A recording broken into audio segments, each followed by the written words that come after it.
Olá, seja bem-vinda, seja bem-vindo. Sextou, 18 de junho de 2021. Começa agora o Câmara Total ao vivo, 12:30. E eu quero a sua participação. Você pode enviar a sua mensagem através do número do nosso WhatsApp, que já está aqui embaixo da sua tela. 19 é o nosso DDD, 978293776. Lembrando sempre que você tem a opção de enviar uma mensagem através do nosso QR Code.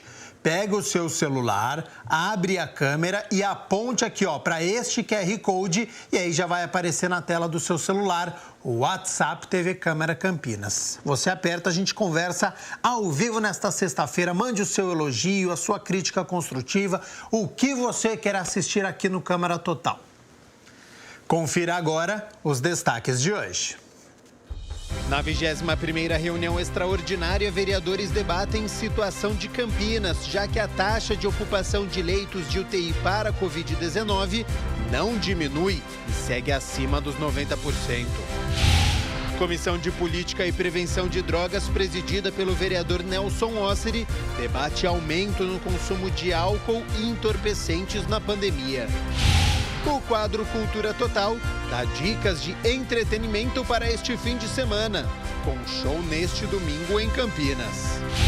E no esporte, está chegando a hora. É neste sábado, 6:30 da tarde, Guarani e Ponte Preta se enfrentam no derby de número 200. E hoje é comemorado o Dia do Orgulho Autista, então é um dia para reforçarmos aqui empatia, acolhimento, respeito, inclusão e disseminar informações sobre o transtorno. Aciona agora o nosso repórter Rubens Morelli, que está ao lado de uma psicóloga e tem mais informações. Seja bem-vindo e boa tarde, Rubens. Boa tarde, Gabriel. Boa tarde a você e a todos que nos acompanham aqui no Câmara Total. É isso mesmo, hoje o Dia Internacional do Orgulho Autista. É um dia internacional porque nasceu essa iniciativa lá nos Estados Unidos e depois foi se disseminando pelo mundo. Essa é uma data que ainda não é tão bem conhecida aqui no Brasil, mas a gente faz questão de ressaltar essa importância, como você bem disse, a questão da empatia, né? E também do acolhimento dessas pessoas com autismo. É sempre importante a população em geral ter esse carinho, esse acolhimento para com essas pessoas. Para a gente conversar a respeito dessa data, a gente veio encontrar com a psicóloga e também a analista de comportamento, a Caroline Espíndola, que está aqui ao meu lado. Vai nos explicar um pouco a respeito dessa data tão importante para essas pessoas, né? A conscientização é o principal mote dessa data. Tudo bem? Boa tarde.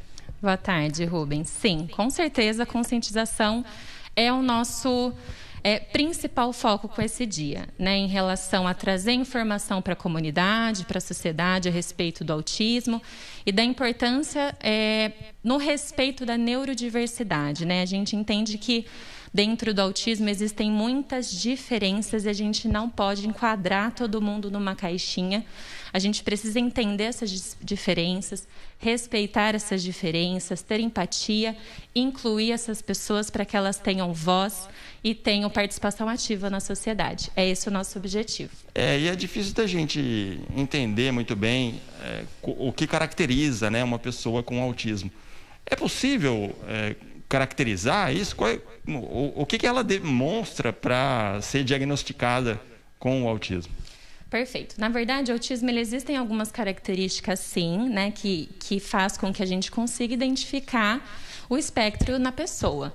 Quais são essas características mais comuns? Uma delas é a dificuldade ou algum prejuízo na comunicação, na interação social.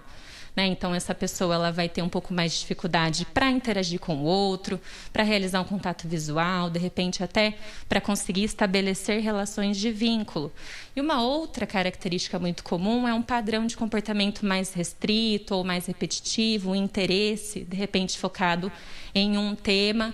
Então, são características mais observáveis, não físicas. A gente não consegue olhar para a pessoa e ver se ela tem autismo ou não, mas observando esses comportamentos é possível sim identificar e começar aí a intervenção para ajudar no desenvolvimento das habilidades. E aí é uma coisa bastante interessante a questão do comportamento, né? Se tem aquele comportamento repetitivo, como você está dizendo, pode ser um sinal de possuir algum grau de comprometimento do autismo. Não existe mais aquela coisa de um grau leve ou grau mais pesado, é um grau de comprometimento. Como é que é essa relação? Isso, perfeito. Então, dentro do espectro, a gente entende que existem muitas diferenças, mas o que a gente precisa olhar é o grau de comprometimento que essa pessoa tem. É um comprometimento mais grave? É uma pessoa mais dependente do ambiente? É uma pessoa que tem um comprometimento, por exemplo, cognitivo, né, intelectual, que vai ter mais dificuldade no dia a dia dela? Ou, de repente, está no outro lado aí do espectro, que é uma pessoa que tem um comprometimento mais leve, né? Que não vai ter comprometimento, dificuldade cognitiva, intelectual, mas tem dificuldades no âmbito social, no relacionamento com o outro, né? Ou um padrão mais restrito de fato. Então, é importante a gente entender quais são essas dificuldades, quais são as potencialidades dessas pessoas e a gente trabalhar para que ela tenha uma melhor qualidade de vida, né? E uma melhor relação, independente de onde ela esteja. Agora, uma coisa importante a ser esclarecida também é com relação, já que a gente está num dia de conscientização, né?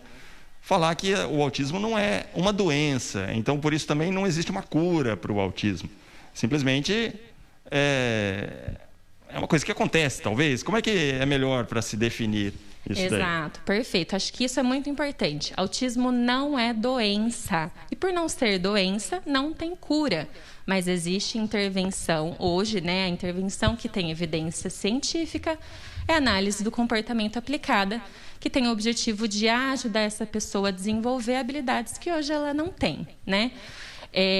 Mas é possível sim fazer com que ela consiga trabalhar as dificuldades, potencializar aquilo que ela já tem de habilidades e, de repente, aí conseguir um trabalho na vida adulta, fazer uma faculdade. Claro que isso tudo vai depender, de fato, do grau de comprometimento dessa pessoa. Mas, sim, não é doença, é uma condição de diferença que precisa ser respeitada. E aí o tratamento funciona com base de terapia?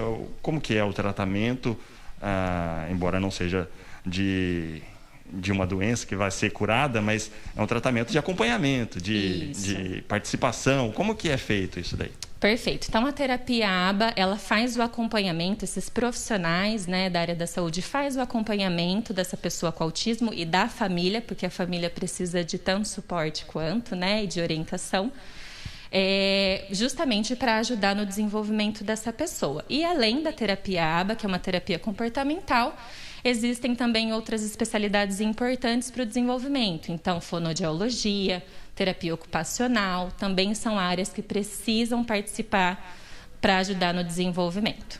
É sempre importante ter esse acompanhamento mesmo. Inclusive, o Gabriel Castro está lá no estúdio, ele quer fazer uma pergunta a você, justamente a questão dessas terapias. Gabriel, a Caroline está aqui ouvindo você. Tá certo, Rubens Morelli. Lembrando que quem está em casa também tem a possibilidade de enviar a sua pergunta. Tem alguma dúvida sobre o assunto? 19 é o nosso DDD, 978293776 é o número do WhatsApp que está aí na sua tela.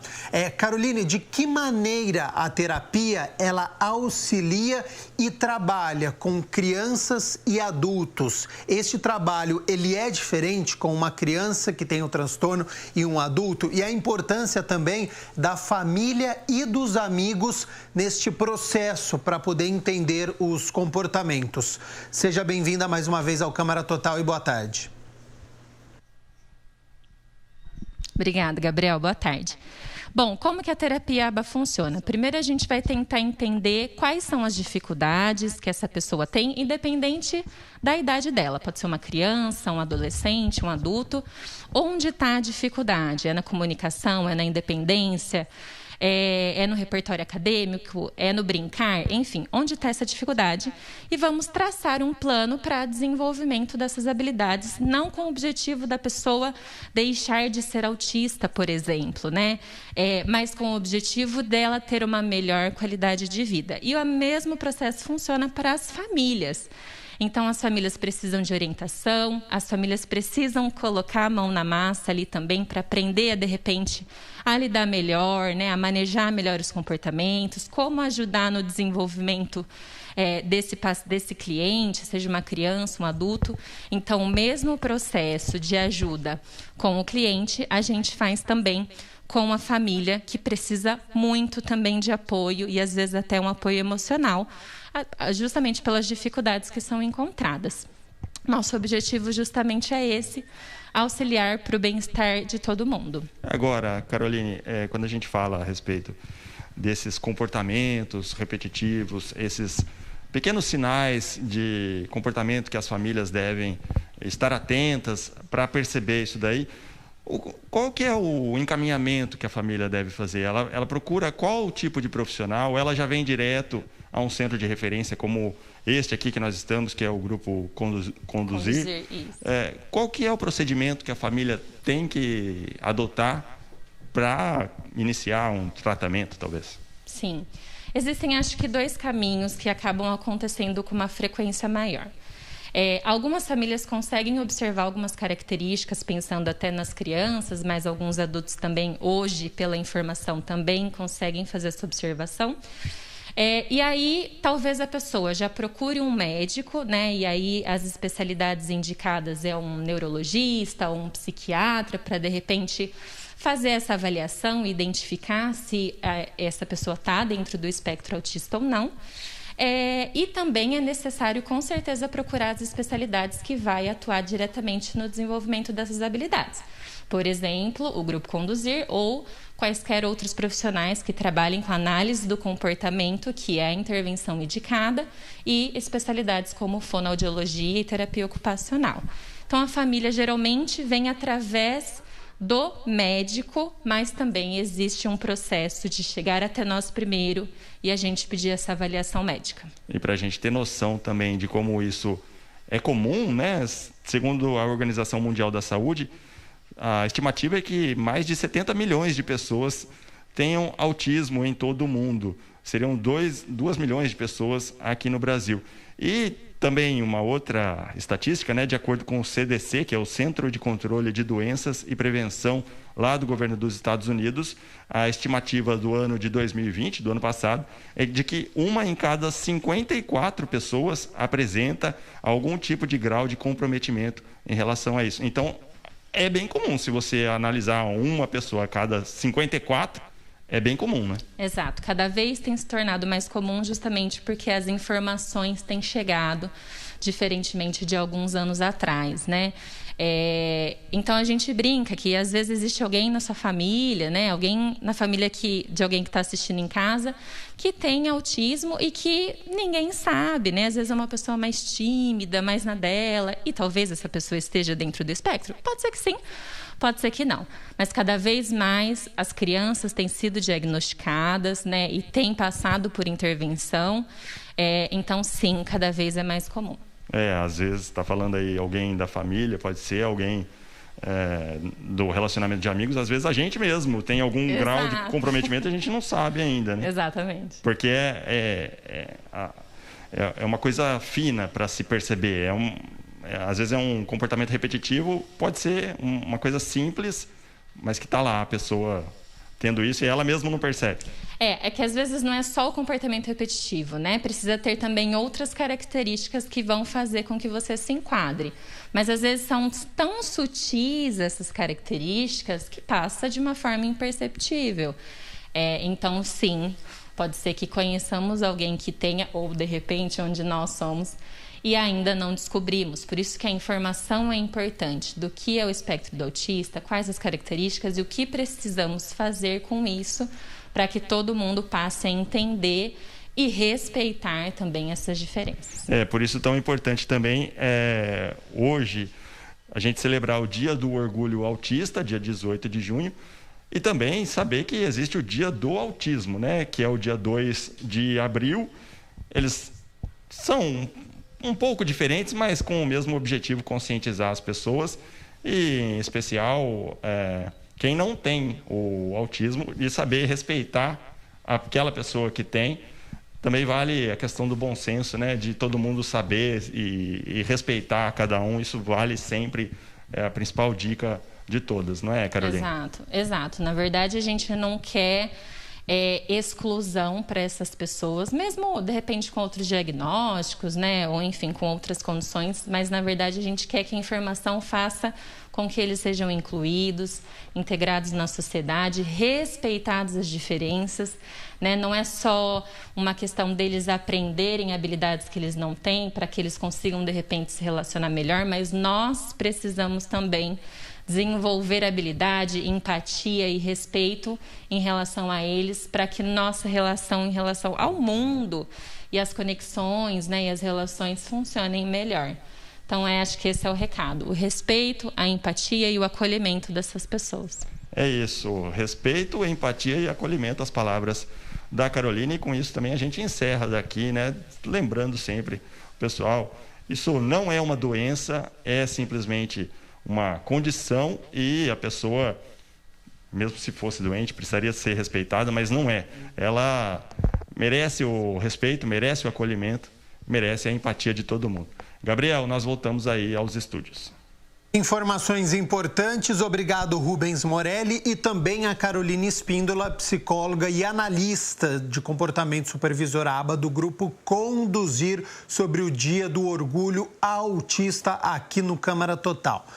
Agora são 12h47, primeiro intervalo aqui no Câmara Total. Na volta, Mirna Abreu aqui no estúdio, falando sobre as notícias da metrópole de Campinas. Tem mudanças no trânsito, vacinação, dia D, notícias do Legislativo. Nós vamos falar aqui sobre a Câmara de Campinas, sobre as reuniões, repercutir ainda a reunião extraordinária. Amanhã é dia de derby de número 200 entre Guarani e Ponte Preta. Tem o nosso quadro de cultura ainda, muitas informações aqui no Câmara Total. A gente volta já já.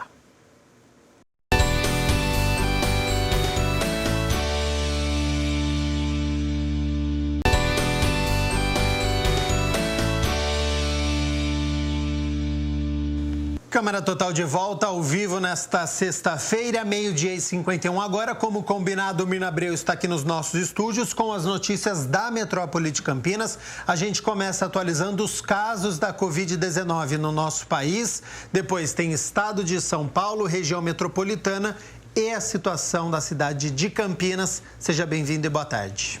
Boa tarde, Gabriel. Boa tarde a você de casa. E de acordo com o Ministério da Saúde, até esta quinta-feira, o Brasil somava 17.702.630 casos da Covid-19. No país foram registrados 74.042 novos casos nas últimas 24 horas. E a gente se aproxima de 500 mil mortes. Até esta quinta-feira, 496.004 brasileiros morreram devido à Covid-19. No estado de São Paulo, 3.525.021 casos da doença, com 120.524 óbitos. Agora nós vamos falar da região metropolitana de Campinas, que compreende 20 municípios. Aqui na nossa região, 291.873 casos confirmados. Em Campinas, até esta quinta-feira, 108.551 casos da Covid-19. Indaiatuba, 23.847, Sumaré, 23.725, Americana, 21.012, Santa Bárbara do Oeste, 18.409, Hortolândia, 16.475, Paulínia, 13.055, Itatiba, 11.459, na sequência, municípios com menos de 10 mil casos da doença. Valinhos, Vinhedo, depois aparecem Cosmópolis, Montemor, Jaguariúna, Nova Odessa, Arthur Nogueira, Pedreira, Santo Antônio de Posse, Engenheiro Coelho, Olambra e Morungaba. 525 casos confirmados nas últimas 24 horas na cidade de Campinas. Situação preocupante. Estamos chegando, portanto, na marca de 110 mil pessoas que testaram positivo para a doença. Sim, agora a gente vai falar dos números de óbitos aqui na RMC. 8.697 mortes confirmadas devido à Covid e em Campinas, até esta quinta-feira, 3.536 mortes confirmadas pela doença. Sumaré tem 804 óbitos, Americana 625, Indaiatuba 623, Santa Bárbara do Oeste 615, Hortolândia 557, Valinhos 311, Itatiba 243, Paulínia 224, Nova Odessa tem confirmado 172 óbitos devido à Covid, Montemor 178, Vinhedo 156, Cosmópolis 146, Jaguariúna 139, Arthur Nogueira 113, Pedreira 110. E os únicos municípios que têm menos de 100 óbitos na RMC são Engenheiro Coelho, Santo Antônio de Posse, Morungaba e Olambra. Em relação a mortes, chama atenção aqui para a cidade de Campinas, com mais 22 confirmações, 11 acima dos 60 anos e 11 abaixo dos 60 anos. Por conta dessa vacinação, a gente já vê um equilíbrio entre as mortes. Faixa etária, eu chamo a atenção aqui. Homem de 33, mulher de 40 e uma outra mulher de 40 anos. E atenção, pessoas que não têm comorbidades. Homem de 40 anos, um outro homem de 44, uma mulher de 45 anos e um homem de 50 anos. Então, há essa mudança. Mesmo pessoas sem comorbidades, por conta das novas cepas mais agressivas, mais transmissíveis, a gente vê essa mudança aqui na cidade de Campinas, com mais 22 mortes confirmadas. Algo que tem preocupado também a nossa cidade. Taxa de ocupação de leitos para UTI segue acima dos 90% e ainda tem fila de pessoas aguardando um leito de UTI na cidade? Isso mesmo, nós temos até esta quinta-feira 36 pacientes à espera por um leito Covid de UTI aqui na cidade de Campinas. De acordo com um boletim enviado pela Prefeitura, 94,35% dos leitos estavam ocupados. Nós temos 401 pacientes em leitos de UTI e 452 em leitos de enfermaria. Nos leitos de UTI, a divisão acontece da seguinte forma: no SUS municipal, 163 leitos, dos quais 160 ocupados. 30 leitos na Unicamp, dos quais 27 ocupados. Na rede particular, 232 leitos, dos quais 214 ocupados. E temos ainda na AME 22 pacientes de UTI também nessa unidade que é gerida pelo governo do estado de São Paulo. Uma forte pressão na saúde em nosso município. E hoje à tarde, às 3 horas, está marcada uma live com anúncios em um modelo de coletiva da Secretaria de Saúde, juntamente com o prefeito, para falar sobre as medidas de combate à Covid-19 aqui em Campinas. E essa live será transmitida aqui pela TV Câmara Campinas e você acompanha para saber quais serão essas medidas. Nós teremos a ampliação ou não de leitos, teremos aí mais medidas restritivas, lembrando que começou nessa semana, inclusive a ampliação no valor das multas para quem não respeitar as regras no que diz respeito a eventos e uma série de coisas. Então, vamos aguardar esse pronunciamento logo mais às 3 da tarde. Momento preocupante da cidade de Campinas. Em quase um ano e meio de pandemia e a gente vive um pré-colapso da nossa saúde com uma fila de espera de mais de 30 pessoas que precisam de um leito de UTI e não encontram na nossa cidade. Vacinação, de acordo com a Prefeitura, nós estamos em qual estágio? Na verdade, a gente segue o Plano São Paulo, de imunização, e nesta semana começou, então, a faixa etária dos 50 anos, que nós já falamos que foi uma faixa adiantada. E o repórter André Aranha acompanhou esse momento desse público, inclusive um centro de saúde aqui da cidade está todo enfeitado justamente para incentivar as pessoas a fazer parte desse momento da imunização em Campinas.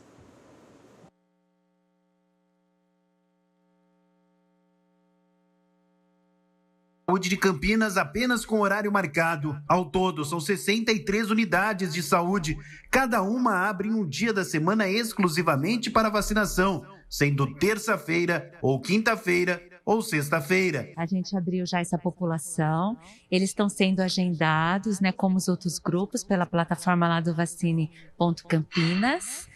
E já iniciando os agendamentos e a vacinação. O agendamento deve ser feito preferencialmente pelo site ou pelo telefone que aparecem no seu vídeo. Ele tem que levar um documento que comprove a idade, né? Que ele está dentro da faixa etária. E ele tem que levar o comprovante de residência. Quando ele entra no agendamento, que ele conclui o agendamento, vai sair um ticket de agendamento. Então, se ele conseguir também, ele pode levar impresso ou digital no celular. O posto da Vila Rica está todo enfeitado. Os funcionários fizeram cartazes para incentivar a população a se vacinar. No Dia dos Namorados, a gente fez uma temática, né? Com corações, tudo, né? E aproveitando agora que é junho, a gente também usou a temática com balões, né? As bandeirinhas, tudo para poder chamar o pessoal para vacinação. Quem tomou a vacina está aliviado. Então, foi tranquilo, né? Graças a Deus chegou a hora. Agora é só esperar ver se não vai dar reação, né? Mas a gente tá confiante também. Tá aliviado? Estamos. Estou tranquilo, sossegado. Tá sossegado já, mas só vim tomar vacina, né? Tudo certinho, tudo jóia. Lembrando que a reação é normal, né, Mirna Abreu? A gente sabe que tem muitos relatos, todo mundo fica preocupado, mas acontece, tá tudo bem. Antes a reação, que a doença, inclusive essa expectativa, a gente vai lembrar que no último domingo o governador fez uma coletiva e adiantou aí o calendário estadual. Nós estamos nessa semana aí na tabela que aparecem aí as pessoas que têm entre 50 e 59 anos, que vai até o dia 22. Já no dia 23 começa a vacinação no estado de São Paulo das pessoas que têm entre 43 e 49 anos. Depois, no dia 30 de junho, as pessoas entre 40 e 42 anos. Já em julho, a gente tem, a partir do dia 15, pessoas com 35 a 39 anos, a partir do dia 30 de julho, 30 a 34 anos, agosto, aí as pessoas com 25 a 29 anos, os jovens já começam a ser vacinados e, de acordo com o calendário, já a partir do 1º de setembro, pessoas com idade acima de 18 anos. Além dos grupos de faixa etária, nós temos aqui aqueles grupos prioritários também, que estão nesse momento, que inclusive amanhã Campinas tem o dia D com uma expectativa de vacinar mais de 28 mil pessoas. E justamente esse grupo acima de 50 anos e outros que eu vou falar agora podem ainda se cadastrar. A gente tem a xepa da vacina também, de pessoas com 40 a 49 anos que podem se cadastrar. A xepa é aquele nome para as doses sobrantes. Então, sobrou a dose naquele posto de saúde, os inscritos são chamados para comparecerem até 20 minutos para tomar aquela dose, para que ela não seja desperdiçada. Então, a gente tem 50 anos, pessoas com deficiências graves maiores de 18 anos, profissionais de educação, nesse caso, tem que antes fazer lá o que a gente tem falado aqui, a inscrição no Vacina Já Educação do Governo do Estado. Apenas para o grupo dos profissionais de educação, este pré-cadastro, então, no site, num outro site da Vacina Já. Isso, que é o vacinajá.sp.gov.br. Em Campinas, todas as gestantes e puérperas moradoras da cidade, pessoas com comorbidades, pacientes em terapia, motorista também da rede municipal e intermunicipal do transporte público. Eles também, no caso, precisam do comprovante da Vacina Já, viu, Gabriel? Então, são duas categorias profissionais: professores e motoristas do transporte público municipal e intermunicipal, que precisa ter feito antes de entrar no site, no caso de Campinas, para o agendamento, fazer essa inscrição no site do governo do estado. Que está aqui na sua tela, o vacinajá.sp.gov.br. Então, apenas para essas duas categorias. Todas as demais que vocês viram aí, vacina.campinas.sp.gov.br. Vá em agendamento e faça a sua reserva. E amanhã é o dia D, lembrando que Campinas já vacinou com a primeira dose 169.114 pessoas. com a segunda dose, ou seja, a vacinação e imunização completa, e 418.220 pessoas tomaram a primeira dose na nossa cidade. Esperemos que amanhã esse público frequente aí os 64 centros de saúde, para que então a gente amplie essa primeira dose também, que é um grande passo para que a gente possa imunizar a população campineira. O quanto antes. Vamos falar um pouquinho agora sobre educação, sobre curso. É isso mesmo, uma oportunidade aqui pertinho, em Hortolândia. É o Campus Hortolândia do Instituto Federal de São Paulo, que abre um processo seletivo para o curso de especialização no ensino de línguas e literaturas. São 30 vagas, dos quais 8 para candidatos autodeclarados negros, indígenas ou com deficiência para o segundo semestre. As aulas começam no dia 10 de setembro e as inscrições começaram hoje e vão até o dia 18 de julho. O site é o hto de hortolândia.ifsp.edu.br. As aulas vão ser às terças e sextas, das 7 da noite às 22h30, lá no campus de Hortolândia. Uma grande oportunidade para você que precisa estudar. Lembrando que o Instituto Federal, olha, essa pós-graduação é totalmente de graça. Mina Abreu, já a gente vai mostrar aqui uma reportagem sobre o derby de número 200 entre Guarani e Ponte Preta, mas aí é dentro do campo que nós vamos falar. Agora a gente vai falar do lado de fora, porque tem impacto no trânsito, né? Tem sim, por isso que a INDEC já prepara neste sábado, a partir de 3h30 da tarde, aí é algum bloqueio e a gente vai pensar aqui as pessoas que usam ali a região do Brinco de Ouro da Princesa. A Avenida Imperatriz Dona Teresa Cristina com a Rua Conde Deus estará bloqueada. Também a avenida com a Avenida Guarani, a Rua Roberto Gomes Pedrosa com a Rua Alaide Nascimento Lemos e aí o cruzamento da Imperatriz Dona Teresa Cristina com a Rua Roberto Gomes Pedrosa. Lembrando que agentes de mobilidade urbana estarão no local para orientar os motoristas de quais os desvios que devem ser feitos nesse dia. A gente já fala, inclusive, aqui que é preciso, o ideal é evitar passar a partir das 3h30 da tarde ali perto do Brinco de Ouro e, se for necessário, sempre prestar atenção nesses desvios. Já no domingo, a gente tem bloqueio em outro local da cidade. Olha só, a gente tem um bloqueio ali do acesso da Avenida General Carneiro à Avenida João Jorge, na região central. Vai ser das 7 da manhã até às 5 da tarde. A ação vai acontecer por uma obra de interligação de adutora comandada pela Sanasa. A interdição vai impactar os acessos sentido centro da Avenida João Jorge e, como consequência, o transporte público. Por exemplo, as linhas 348, 377, 402 e a 402.1 também vão fazer um desvio, então ficarão sem o ponto de ônibus ali neste trecho, mas agentes de mobilidade urbana também vão orientar os motoristas que passam por ali. Agora, por conta de obras da Sanasa, mais de 15 bairros da cidade de Campinas vão ficar sem água neste domingo, hein?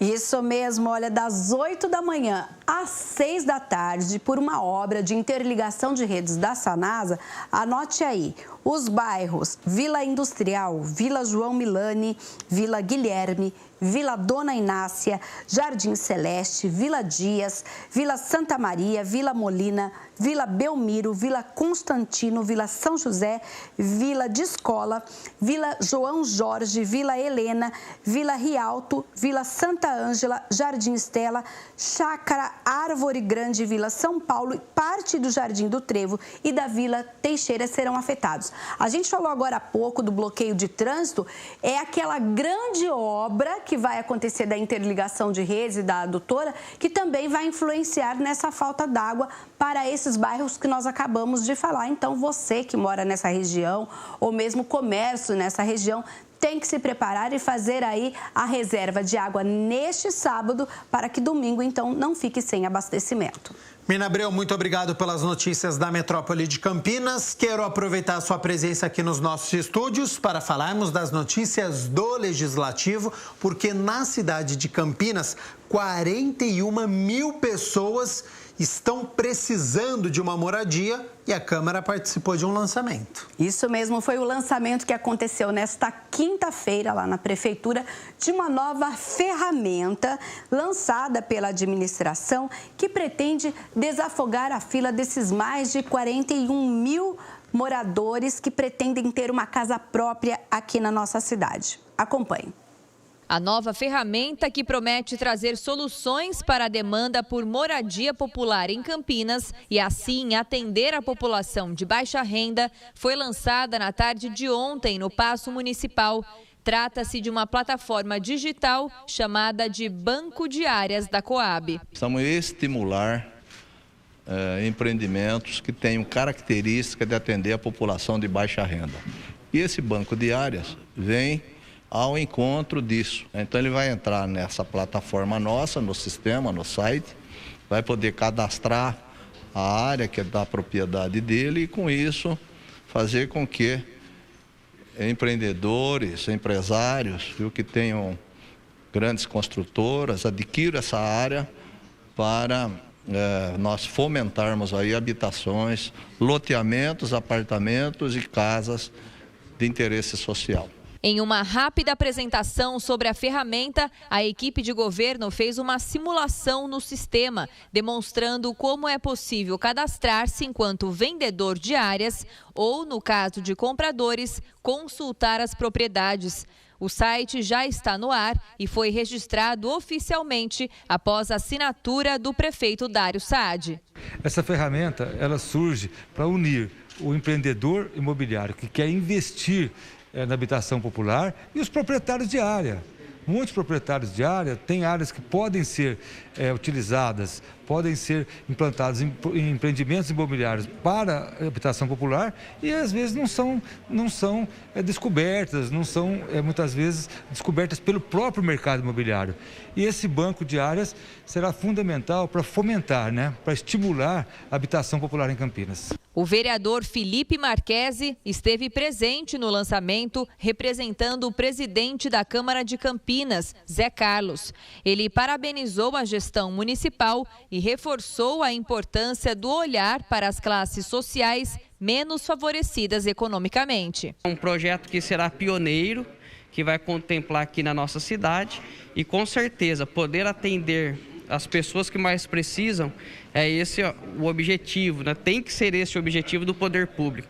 Muitas famílias, em áreas, em situações de risco, em áreas tão degradantes que talvez com esse projeto possa contemplar e aumentar e dar dignidade para os moradores de Campinas e para a população dessa cidade. E aqui no Legislativo, ontem foi dia de reunião de comissão que analisou os impactos da pandemia. Qual comissão, Mina Abreu? A primeira comissão que fez aí sua reunião foi a Comissão de Prevenção às Drogas, que usou esse tema no contexto da pandemia. O repórter Michel Morim acompanhou e traz as informações. A Comissão Permanente de Política e Prevenção de Drogas da Câmara, presidida pelo vereador Nelson Osseri, convidou uma psicanalista clínica para debater o aumento do consumo de álcool e outras drogas durante a pandemia de Covid-19. E com a pandemia, tudo vem se potencializando, desde do aumento do consumo, como também daqueles que passaram a utilizar com mais frequência. Então, essa hashtag muito utilizada, o Fica em Casa, principalmente para o sexo feminino, vem possibilitando aí conhecer a doença do alcoolismo, que normalmente com o sexo feminino é uma doença um pouco mais caseira, diferente do homem, que expõe mais a situação. A psicanalista clínica Débora Santos, que é especialista em adicção e codependência e diretora-presidente da Ordem Nacional dos Psicanalistas Regional São Paulo, falou sobre este aumento durante a pandemia. Então, o uso de drogas, ele já vem com o desenvolvimento afetando milhares de pessoas e famílias, já mesmo antes da pandemia. Só que entendendo que essas questões com o isolamento, com as mortes vindas através do Covid, tem afetado muito as questões psíquicas das pessoas. E os usuários de drogas são pessoas que têm uma dificuldade já lidar com as emoções, lidar com as frustrações. Então, quando a gente fala de dependentes químicos, a gente já está falando de pessoas que já estão afetadas pela doença dependência química. O parlamentar destacou ainda durante o debate a importância dos grupos de apoio. É um lugar ali de reparo, de atenção, de apoio, né, para que o dependente químico permaneça limpo. E essas restrições, né, de circulação, as pessoas que dependem desses grupos não puderam participar das reuniões e, consequentemente, ter o suporte indispensável, que é aquela palavra amiga, que é o compartilhar a doença que vive, né, o momento que está vivendo. E sem esse tipo de auxílio, é natural, né, que aumente o consumo de drogas e também cresça o número de dependentes. E logo depois da reunião da Comissão de Prevenção às Drogas, foi a vez da reunião da Comissão de Defesa dos Direitos dos Animais. Ela discutiu um projeto que tramita aqui na Câmara que trata da obrigatoriedade dos condomínios a notificar as autoridades caso haja maus tratos aos bichanos. A quarta reunião ordinária da Comissão de Proteção e Defesa dos Direitos dos Animais da Câmara trouxe como tema esta semana a obrigatoriedade de comunicação pelos condomínios residenciais aos órgãos especializados sobre denúncias, suspeitas ou ocorrências de maus tratos a animais. O vereador Permínio Monteiro, que é presidente do grupo, conduziu o debate. Apesar da conscientização da sociedade, através das mídias sociais e de inúmeros protetores independentes, infelizmente, ainda é comum a ocorrência dos maus-tratos aos animais. E com o crescimento populacional do município, muitas pessoas procuram a segurança e o conforto dos condomínios. Consequentemente, levam consigo seus pets, que muitas vezes não conseguem se adaptar ao novo espaço e acabam sofrendo com as condições de moradia ou até mesmo abuso e crueldade. Para debater o tema, foi convidada a veterinária Georgia Catarina. É importante salientar que os maus tratos animais não é apenas o animal estar restrito de alimento e de água, mas também de atenção, de carinho, de estar preso em um local pequeno, de não ter um passeio, de não estar sendo exposto ao sol. Isso é importante para a saúde. Fazem parte da comissão os vereadores Eduardo Bagoga, Jair da Farmácia, Arnaldo Salvetti, Otto Alejandro e Jorge Schneider. A cidade cresceu e a gente não pode mais as pessoas maltratar o animal. Se ele não quer o animal, ele que faça a questão correta, a adoção, doa para alguém que queira, né? O que não pode é jogar um animal ou maltratado do jeito que estão fazendo aí, a gente vê, porque a gente anda na periferia, a gente vê aí que os cachorrinhos nas ruas, e a questão de saúde pública também, né? Tem uma veterinária no Parque Industrial, que é a Eliana. Então, os animais que são abandonados, eu levo para ela castra, ela ajuda muito eu também.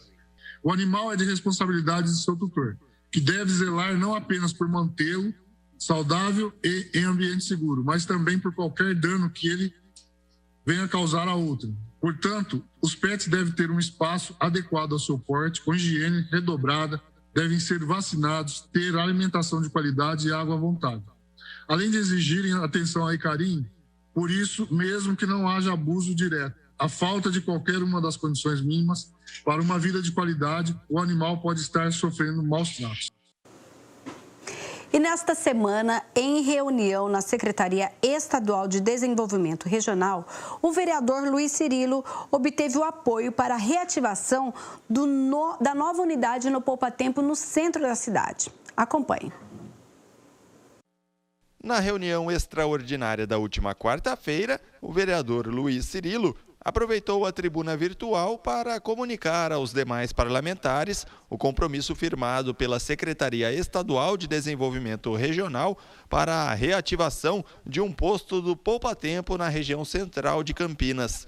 A antiga unidade foi desativada em maio do ano passado, deixando milhares de pessoas sem os serviços oferecidos. Para o parlamentar, a volta do atendimento aos cidadãos deve ser uma prioridade do município e também do Estado. É uma briga minha, e hoje já tenho alguns vereadores solidários nessa briga, que é o restabelecimento do poupa-tempo na região central. Eu sei que muita gente torce o nariz, alguns torcem contra, mas ainda enquanto eu tiver mandato, eu vou brigar para restabelecer o poupa-tempo na região central, que é sobremaneira, ajude muito a população tradicional que frequenta o centro da cidade. Cirilo se reuniu com o secretário executivo da pasta, Rubens Emil Cury, e afirmou que é preciso vontade política para restabelecer o atendimento do poupa-tempo no centro de Campinas.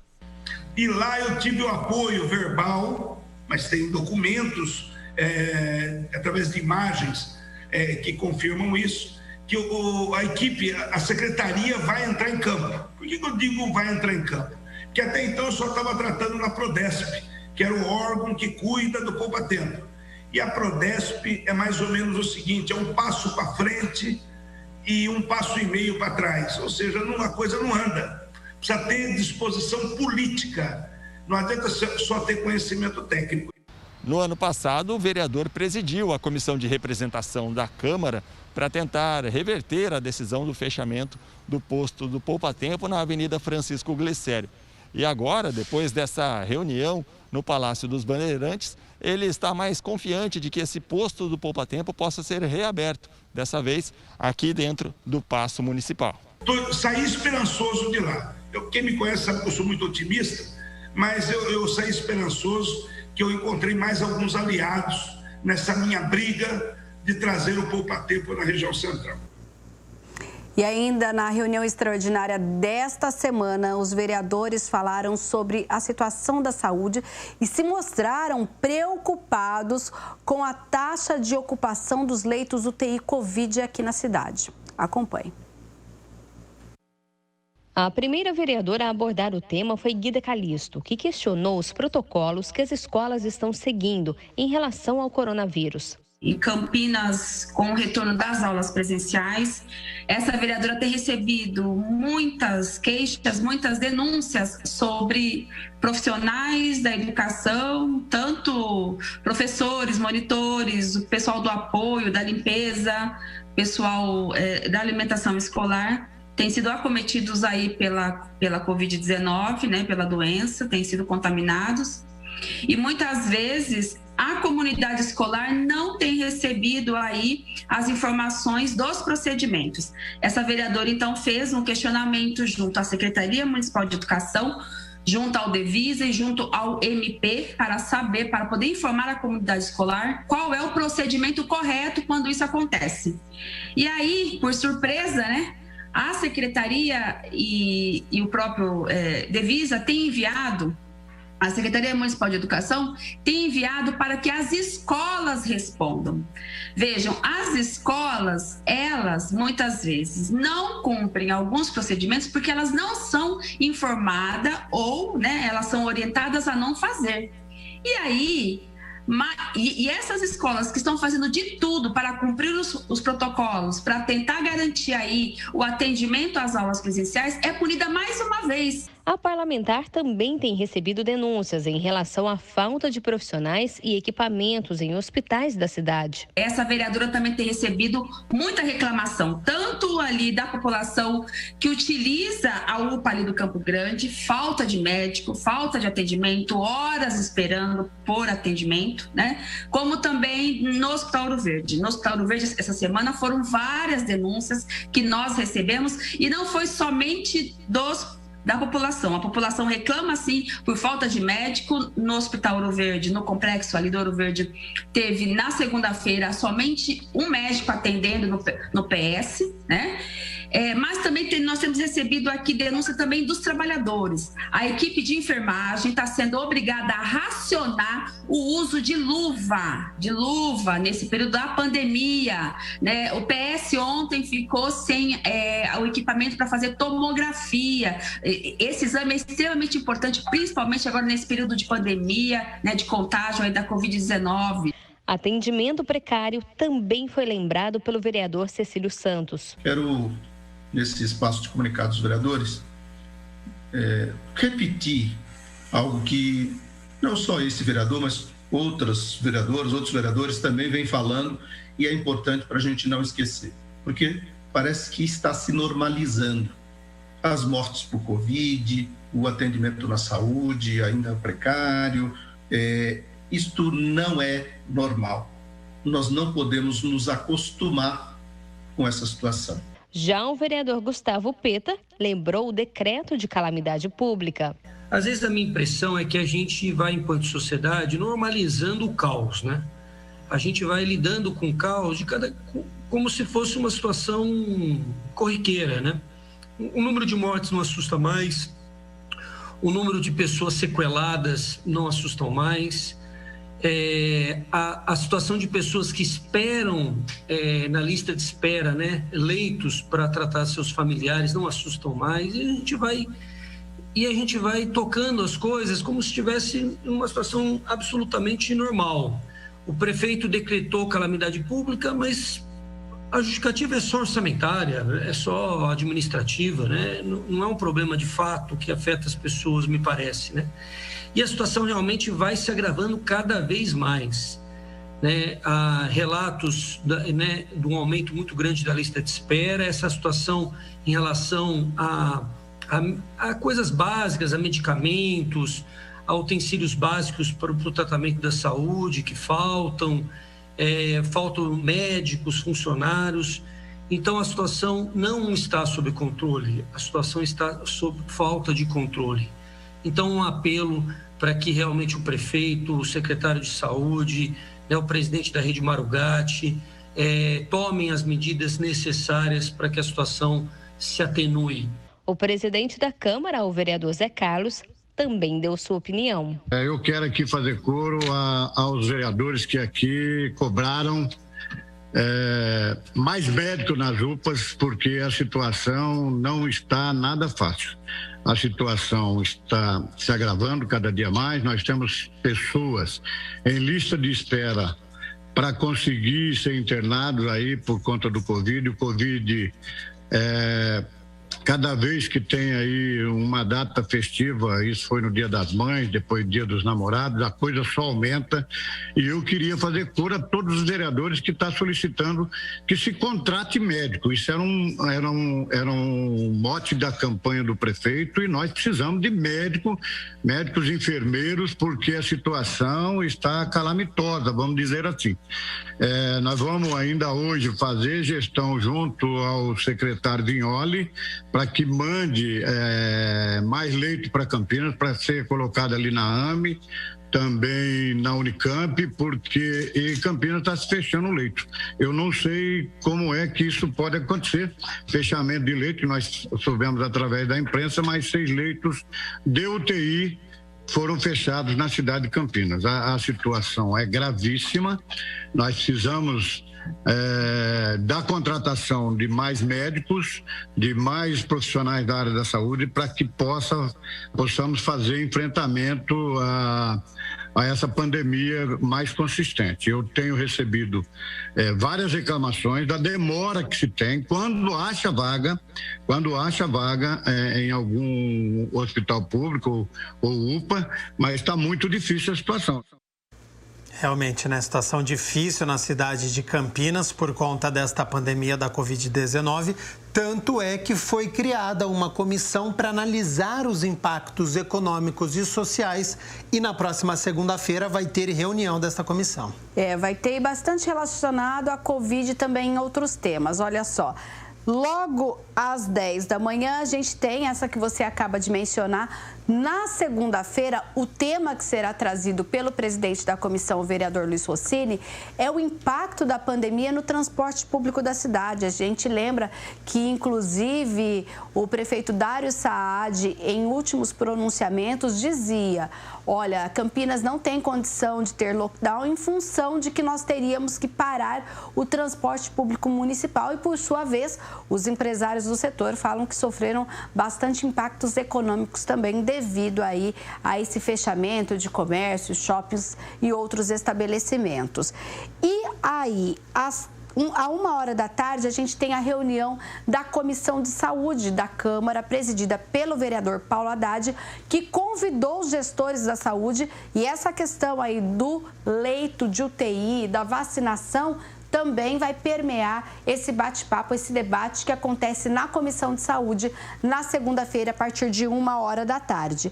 E já às 3h30 da tarde, na segunda-feira, a vereadora Guida Calisto faz uma nova reunião da Comissão Especial de Estudos que analisa a importância do Campus Campinas do Instituto Federal de São Paulo, que atua aqui ali na região do Campo Grande.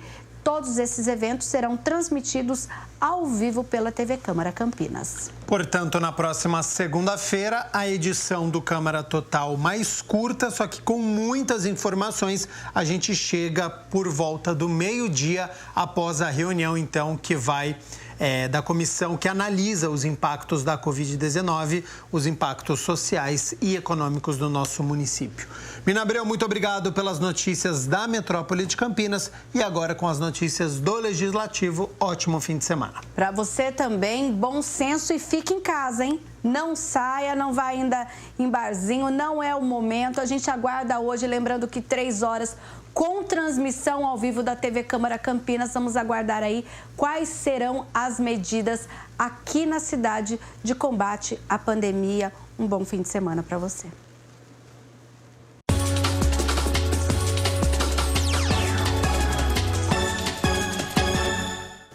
E amanhã é dia da cidade de Campinas parar por volta das 6h30 da tarde para acompanhar o duelo entre Guarani e Ponte Preta no estádio Brinco de Ouro.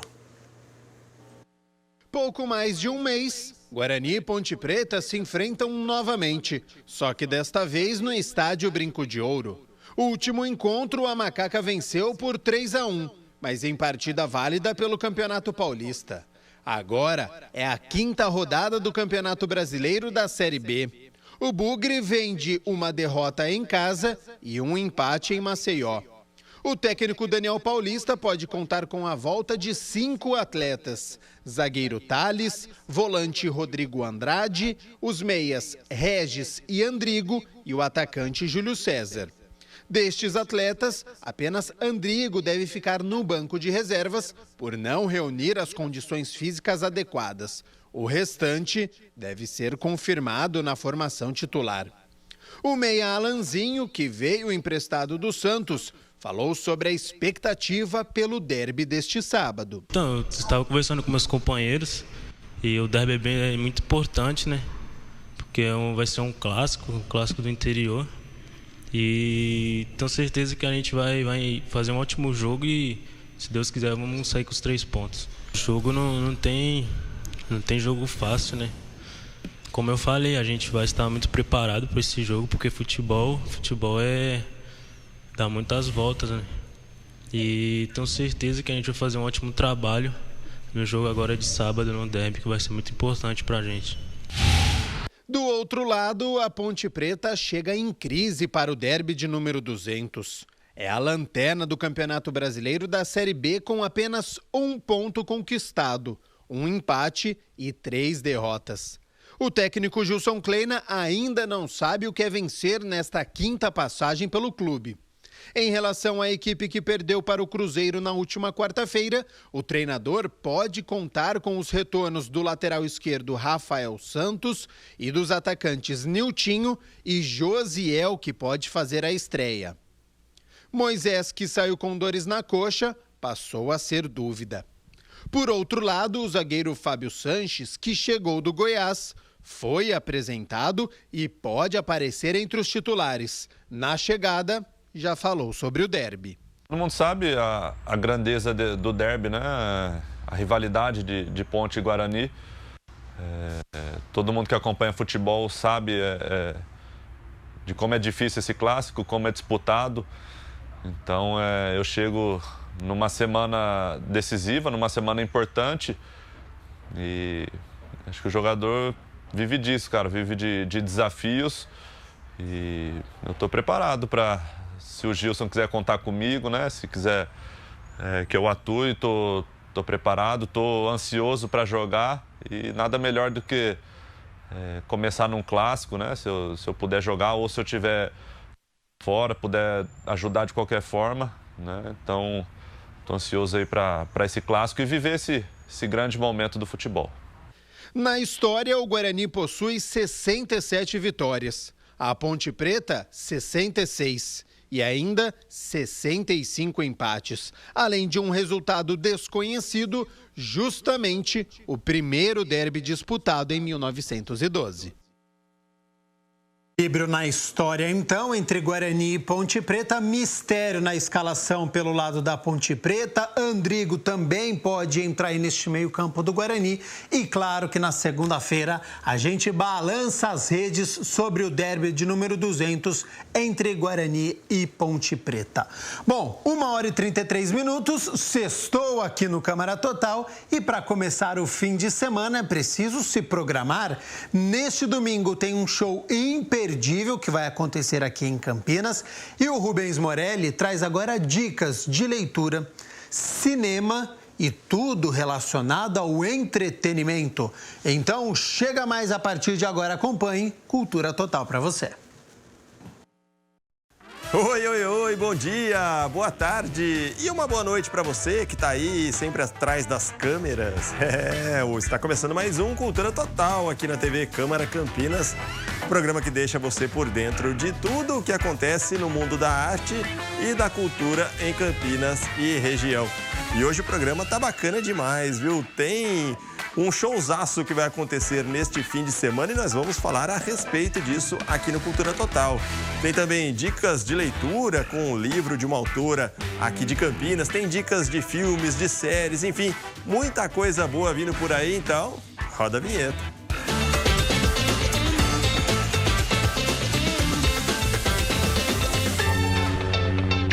A gente começa pelas notícias quentinhas aqui para você. O Museu de Arte Contemporânea de Campinas abriu nesta semana a exposição Condição de Chegada do arquiteto e artista visual Alexandre Silveira. A mostra, em forma de instalação, usa a areia como principal ferramenta de trabalho para ilustrar a escrita antiga. Com a curadoria de Alan Izumizawa, a exposição Condição de Chegada pode ser visitada de segunda a sexta-feira, sempre das 9 da manhã até as 5 da tarde, lá no MAC, que fica na rua Benjamin Constant, 1633, bem próximo à Prefeitura de Campinas. E a entrada é gratuita, hein? E olha, estão abertas as inscrições para a 14ª edição do concurso Estímulo para Cantores Líricos, que integra a programação do mês Carlos Gomes, celebrado anualmente em setembro. A ideia do concurso é revelar jovens talentos da música lírica, além de manter viva a memória do maestro campineiro Carlos Gomes. Os interessados devem ter entre 18 e 35 anos de idade. E olha só que beleza, hein? Os vencedores receberão prêmios em dinheiro.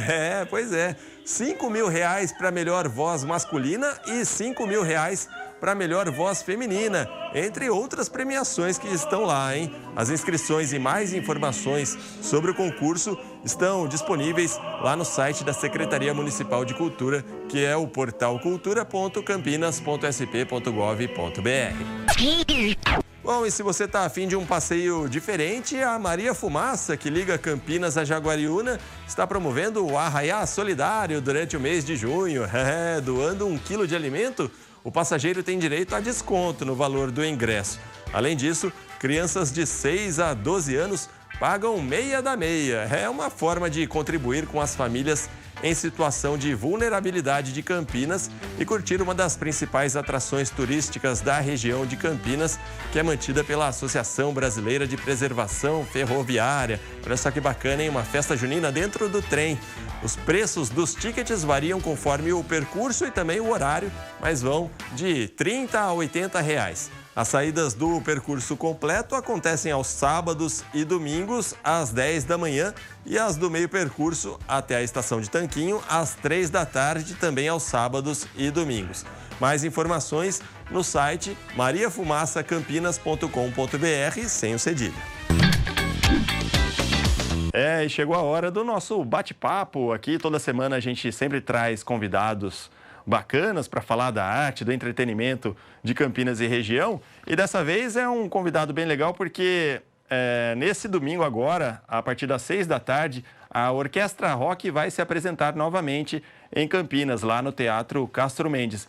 E dessa vez com a participação da banda Jota Quest, banda já conhecida nacionalmente e está de volta com essa parceria com a Orquestra Rock. E a gente vai tratar bastante desse espetáculo com o Vitor Lima, que está aqui já conectado via aplicativo de internet para poder conversar conosco. Vitor, muito obrigado pela presença. Você que é diretor artístico da Orquestra Rock, conta um pouco a respeito dessa apresentação que vai acontecer depois de amanhã.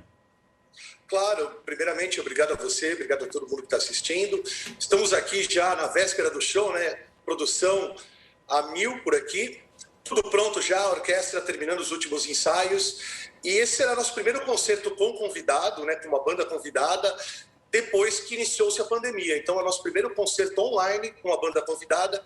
Muita gente já me perguntou até, mas o Jota Quest vai estar lá em Minas Gerais e vocês aqui, como é que... Não, na verdade, o Jota Quest está vindo para cá, vai chegar amanhã, a gente vai ter um ensaio antes até com a banda e vai fazer esse show juntos, como se fosse o show presencial da orquestra, que o pessoal está acostumado, mas a transmissão vai ser online. Mas a energia do Jota, o pessoal vai estar todo mundo junto aqui no palco do Teatro Castro Mendes mesmo. E é legal de explicar justamente isso, né? Porque antes da pandemia, não é a primeira vez que vocês convidam uma banda, vocês faziam apresentações, shows, inclusive com bandas nacionais, já participou o próprio Jota Quest, acho que foi o primeiro convidado, mas também o Skank, o Capital Inicial, o Ira, enfim, já tiveram outros shows desse tipo, mas agora, por causa da pandemia que teve uma parada, né, e teve a volta, agora no final do mês de maio, foi só a Orquestra Rock que se apresentou, dessa vez com convidados. É isso mesmo, né? Não falei nada de errado. Não, certíssimo. Assim, a orquestra, o projeto onde a orquestra está inserido chama-se Projeto Arte do Bem. Para contar brevemente a história, o projeto antes convidava outras orquestras, eram orquestras já formadas, como a orquestra da Unicamp, podia ser a Sinfônica da USP, a Arte Viva, e a gente fazia essa junção de uma orquestra com uma banda conhecida.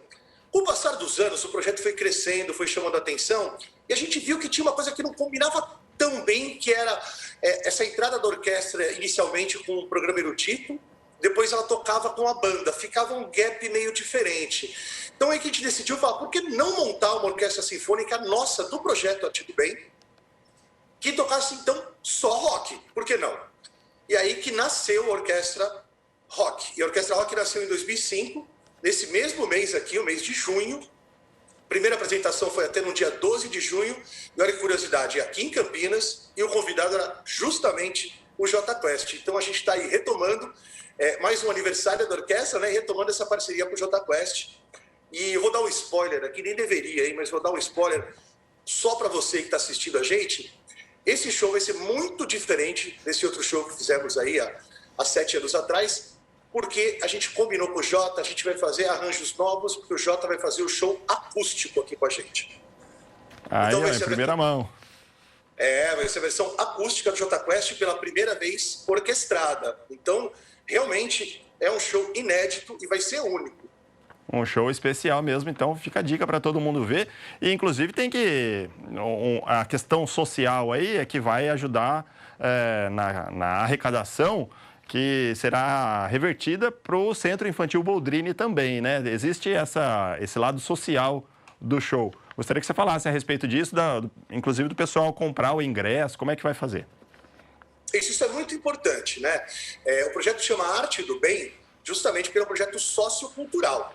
Tem um lado social muito importante para a gente e muito forte. E essa parceria com o Boldrini vem lá desde o começo. Só para explicar para o pessoal, na primeira live que fizemos aí, no dia 30 de maio, a gente tinha aquele QR Code na tela, o pessoal podia doar espontaneamente o valor que quisesse para o Boldrini.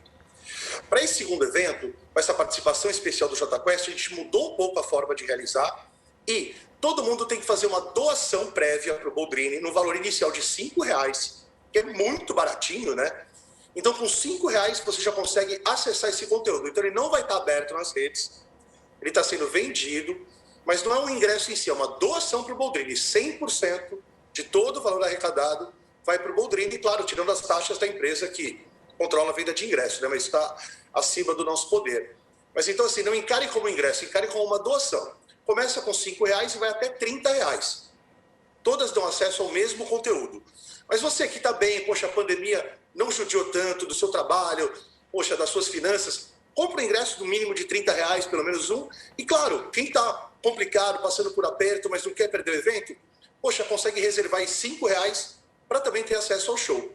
E a ideia é essa, ajudar você, claro que está sofrendo com a pandemia, com um ingresso muito mais barato do que qualquer show, se você veria do Jota Quest em qualquer lugar, mesmo online, e também ajudar o Boldrini, que as doações caíram expressivamente aí durante a pandemia, e ainda esse formato live não está revertendo, né, a verba que revertia antigamente dos shows presenciais. A gente está aqui para mudar isso a partir de amanhã. Muito bom, a arte do bem é por isso mesmo, né? Fazer o bem por meio da arte, e que é uma das coisas que a Orquestra Rock faz e faz muito bem. Para falar da Orquestra Rock, quantos músicos estão presentes, quantos estarão nesse show? Inclusive, tem também uma substituição rápida do maestro, né? O maestro búlgaro, o Martin Lazarov. Ele não está aqui no Brasil, né? Ele está terminando um curso. Quem que vai substituir? Como é que vai ser? Legal. Começando aí pela primeira pergunta, a Orquestra Rock tem em média 36 músicos no palco simultaneamente. Às vezes tem um pouquinho mais, às vezes um pouquinho a menos, dependendo do convidado, do que a gente vai executar. Mas assim, a gente gosta de falar que a média são os 36 heróis aí da Orquestra Rock. Aí em relação ao Martin, o Martin é uma figuraça, né? Um cara super querido por todos da orquestra e por todos aí do meio da música sinfônica de Campinas. Ele é búlgaro, dá para perceber que ele não é daqui pelo sotaque, né? Quem já foi no show da Orquestra Rock, isso fica bem explícito. E no início da pandemia, o Martin acabou indo para a Bulgária por ter família lá. Com relação ao lockdown, ele preferiu fazer o lockdown na Bulgária com a família, com filhos e tal. E deu início ao estudo do seu doutorado. Então, ele está fazendo esse doutorado desde o início da pandemia e, infelizmente, caiu assim a última prova dele presencial do doutorado na Academia de Música de Sofia, na Bulgária, nesse final de semana que a gente está fazendo o show com o Jota Quest. Então, ele não pôde estar semana retrasada ali, quando fizemos o show em maio, e também não vai poder estar nessa semana. Mas todos os arranjos, tanto da Orquestra Rock solo, como os arranjos com o Jota Quest, as conversas com o Jota Quest, todas as decisões da parte artística musical, são do Martin. Ele está lá da Bulgária tocando todo o time, mas nós teremos a regência física do Rinaldo Zamay. O Rinaldo também faz parte da orquestra. Ele toca violino na orquestra desde o início também, é outro músico ultra respeitado, com essa formação também de maestro. E o Rinaldo mandou muito bem no primeiro show e na primeira live. E a gente tem certeza que ele também vai representar melhor ainda nessa segunda. Mas a gente acredita que o Martin, nosso querido búlgaro, estará de volta aí para nosso próximo show, que a gente já está programando para julho. E é muito legal também de saber que alguns dos músicos da Orquestra Rock também participam de outras orquestras, as chamadas mais tradicionais, né, de música erudita, inclusive com pessoas da Orquestra Sinfônica de Campinas. Tem outras orquestras também participando e eles se juntam para se apresentar nessa Orquestra Rock. E aí muda muito para o músico, ô Vitor, porque essa questão do estilo de música, ele tem que se adaptar ou ele vai na mesma toada? Como é que é esse processo? Na verdade, essa é uma pergunta que eu mesmo já fiz para alguns deles, né? Até a resposta do Eduardo Semêncio, que é nosso Spala, nosso primeiro violino, também tem um papel importante. E o que o Semêncio sempre me fala, ele faz parte da orquestra da Unicamp também, na formação erudita, né? Ele fala que a pegada de tocar na Orquestra Rock é completamente diferente. É o mesmo instrumento, a partitura, claro, está ali, a métrica é a mesma, mas assim, que a energia, a pegada que você precisa para estar na Orquestra Rock é o grande diferencial da coisa, né? Então, sim, faz diferença, com certeza, e temos músicos de todas as principais orquestras aqui da região, da Sinfônica Municipal aqui de Campinas, da Unicamp, de Rio Claro tem uma turma, tem de Piracicaba outra turma, tem gente de São Paulo, de orquestras de São Paulo, da USP, da Jazz Sinfônica. Olha, é uma mistura, mas parece que é muita gente de partes diferentes, mas não, porque o que eles têm em comum? Eles gostam de rock. Então a gente tinha que fazer, claro, uma orquestra rock com músicos que gostassem de rock, senão não faria sentido, né? Então, a gente achou um grupo ao longo dos anos que ficou super homogêneo, que é essa apresentação que vocês vão poder conferir amanhã. Eles estão muito entrosados. E o resultado disso é muito bacana. Inclusive, a gente separou um trechinho aqui, Vitor, para o pessoal de casa poder acompanhar também como se faz um show da Orquestra Rock. E a gente vai soltar um pedacinho agora, daqui a pouco a gente volta com esse bate-papo aqui com o Vitor. Olha aí.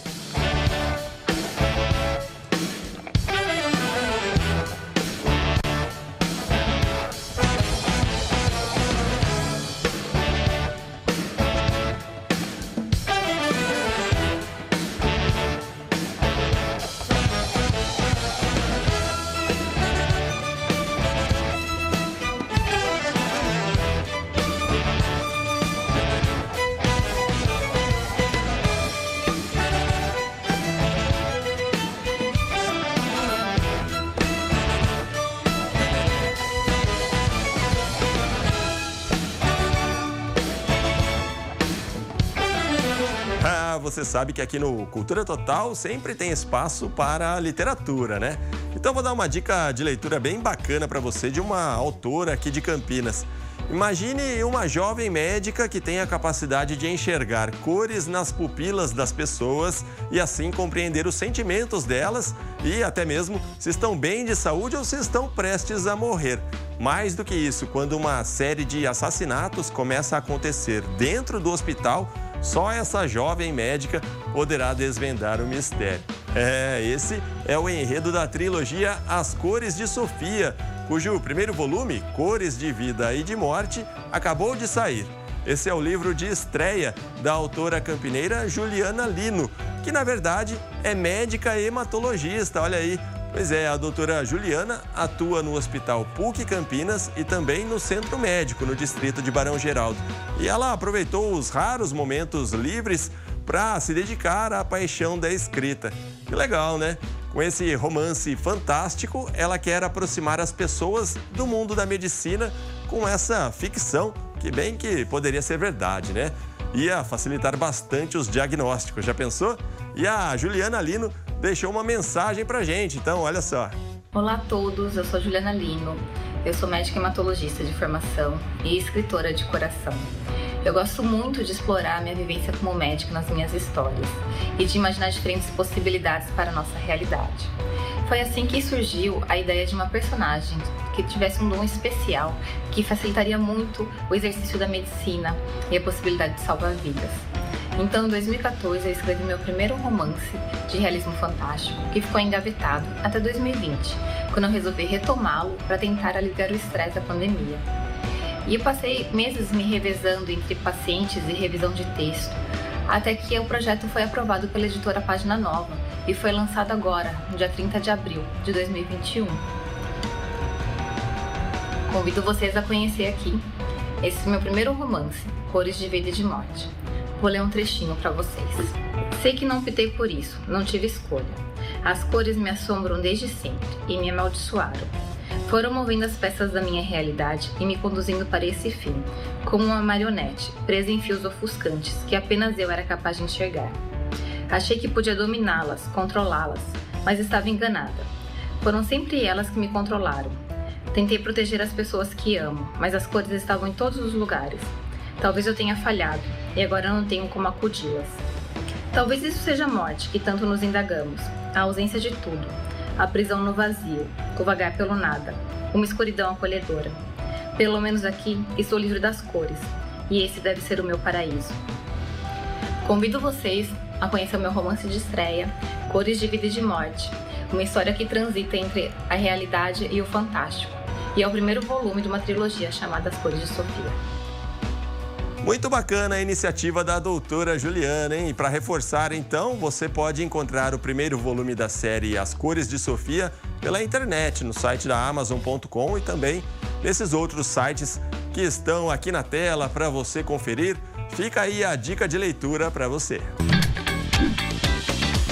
A gente está aqui conversando com o Vitor Lima, que é diretor artístico da Orquestra Rock, a Orquestra Rock que vai se apresentar nesse domingo com o Jota Quest lá no Teatro Castro Mendes, essa apresentação que será online, né, em forma de live. A gente está aqui conversando com ele. E uma das características da Orquestra Rock também, eu tive até a oportunidade de assistir um show lá no passado, é a interação com o público, né? A gente sabe que um show de rock precisa do público, tem aquele calor do público, né? E fazer uma apresentação dentro de um teatro fechado, sem público, dá uma certa diferença, ainda mais com o spoiler que você passou, né? O pessoal do Jota Quest querendo estrear aí um novo estilo, o estilo acústico. Qual que vai ser essa diferença sem o público para vocês? Imagino que seja um pouco difícil, mas e vocês vão ter que se superar nisso daí? Na verdade, a gente teve essa primeira experiência na primeira live só da orquestra, né? E é realmente estranho, a gente está no palco de frente para a plateia, que na verdade são só cadeiras, né? Inúmeras cadeiras ali do Castro Mendes e um pouquinho de equipe técnica. Foi diferente, realmente, mas eu acho que os músicos tiraram de letra. Eu acho que você tem que aí usar a imaginação e relembrar os grandes shows que a orquestra já fez, como na Concha Acústica, como em outros estados. Fomos já para Ponta Grossa, fomos para Mato Grosso e por aí vai. Acho que aí tem que usar um pouco a imaginação. Mas era uma preocupação nossa também, como produtores, como diretor cultural, de saber se o pique, se o resultado sem o público transmitiria a mesma energia para quem estava em casa. E esse feedback, essa resposta a gente teve muito positiva, tanto que a gente não tinha ideia, né, do como seria a receptividade de uma live de uma orquestra sinfônica. E é uma orquestra sinfônica que é feita para se ouvir de pé, né, para dançar e para pular junto, né? E fazendo isso dentro da casa das pessoas. Nós já batemos aí mais de 10 mil acessos, muitos elogios, conseguimos ampliar o público da orquestra, que é um dos principais objetivos sempre do projeto, né? Quanto mais gente nos ver e nos conhecer, é mais legal, estamos divulgando música, né, de boa qualidade, e ampliou bastante. Tivemos uma audiência de gente de Dubai, gente do Canadá, gente da Europa, então assim, muito legal a gente ter conseguido transformar, talvez fosse uma diversidade no formato online, num mercado novo para a gente. Então, acho que está todo mundo mais empolgado ainda para esse próximo show, para atingir, quem sabe, aí, mais países e mais gente também aqui na nossa região e no Brasil. No fim das contas, é uma vantagem, né? Que o espaço físico do teatro limitaria o número de pessoas, no espaço da internet não tem limites, né? Vai para o mundo inteiro e todo mundo pode aproveitar numa boa e curtir legal. E por falar em pessoas e essa coisa de aglomeração, a gente sabe que a orquestra são vários músicos, muita gente trabalhando ali para fazer aquele som e tá no espaço do palco. Embora o palco do Teatro Castro Mendes seja bastante grande, existe também uma preocupação com a própria segurança para que eles mesmos não fiquem aglomerados, né? Qual que foi os cuidados aí que o pessoal teve na hora de montar o palco e toda a estrutura do show? Legal. Isso é uma pergunta muito importante, muito pertinente, porque, claro, nós queremos fazer o show e queremos divulgar e continuar trabalhando, né? O mercado cultural foi super afetado, todo mundo sabe, né? Mas somos super partidários de todas as medidas possíveis, cabíveis e que pudermos fazer para proteger qualquer pessoa da equipe técnica, os músicos, seja quem for os funcionários do Teatro Castro Mendes, de qualquer chance de se contaminar com qualquer tipo de doença. Claro, principalmente com o coronavírus, mas assim, a gente está levando muito, muito a sério. Então, nós fizemos medidas como todos os músicos têm o seu próprio álcool gel individual que eles carregam dentro do bolso para usar, inclusive, durante o concerto, se for o caso. Nós não temos nenhum tipo de aglomeração, nem em camarim, nem em nenhum outro momento. O palco foi ampliado em termos de distanciamento entre os músicos, né? E aí, claro, vem a pergunta que todo mundo faz. Mas e o pessoal que toca sopro, né? Que precisa da boca, que precisa soprar? Esses instrumentos, geralmente, tem uma dissipação de gotículas, é uma coisa que faz parte. Bom, para isso a gente montou cabines individuais de acrílico para cada um dos músicos de sopro. Então todo mundo chega lá na sua cabine com a sua máscara, só vai tirar a máscara quando já estiver sentadinho. Então ninguém tem o menor risco de ter nenhum tipo de contaminação, porque, claro, seria terrível, né? A gente querendo fazer um trabalho sociocultural e não se preocupar socialmente também com os nossos músicos e com tudo que está acontecendo em volta, né? Nós temos que dar exemplo, afinal, estamos no palco, transmitindo isso para o mundo inteiro. E, bom, os outros músicos, claro, tocam de máscara, né? E além disso, para o resto de toda a equipe, isso, claro, é legislação inclusive, mas a gente sempre está verificando, o uso de máscara 100% do tempo de toda a equipe técnica, seja iluminador, montador, carregador, não importa. E nós compramos e espalhamos vários totens também com álcool gel por todo o teatro. Para legal. Você teatro, você tem a chance de se higienizar sem ter que fazer grandes movimentos. E é uma boa ideia de você falar a respeito dessa preocupação, porque se você analisar o show da Orquestra Rock, tem um cuidado específico para fazer o bem mesmo, tem a arte do bem, tá lá, a gente está aqui falando com a renda revertida para um centro infantil Boldrini, tem segurança para os músicos, tem toda essa preocupação com a questão do público e tem também uma preocupação com a acessibilidade, que isso também acho que é um dos marcos da Orquestra Rock, porque desde antes da pandemia já se tinha a interpretação de Libras nos shows, nas apresentações da Orquestra Rock, inclusive quando era permitido o público, né? A boa parte da comunidade surda ia até a frente do palco para também ter essa questão da interpretação de Libras. Isso também faz parte da ideia conceitual da Orquestra Rock, de agregar realmente todo o público. A música é para todo mundo? Exatamente. Acho que não só a música, mas a cultura como um todo tem que ser para todo mundo. Como eu disse, o projeto Arte do Bem é um projeto que é incentivado por leis de incentivo, seja estadual ou federal. Isso já está previsto como obrigatoriedade, claro, mas não basta fazer só porque é obrigatório, sabe? Nós realmente abraçamos a ideia de tornar o evento acessível, seja para dificuldade de mobilidade, gestante, idosos, obesos e outras deficiências, mas também muito para os surdos, porque a gente conseguiu tornar o nosso show musical um show de rock para surdo, o que é incrível. E como é que a gente faz esse trabalho? Nós temos dois intérpretes maravilhosos, que é o Maurício e a Letícia. Os dois estudam as músicas, eu passo as músicas para eles. Claro, né? Naturalmente, as músicas cantadas, eu passo todas as músicas, eles vão atrás da letra, começam a ensaiar essa interpretação junto com o ritmo, porque não é só, né, você mostrar o que a música está falando, você também mexe com o corpo para mostrar a emoção e o ritmo que a música está passando.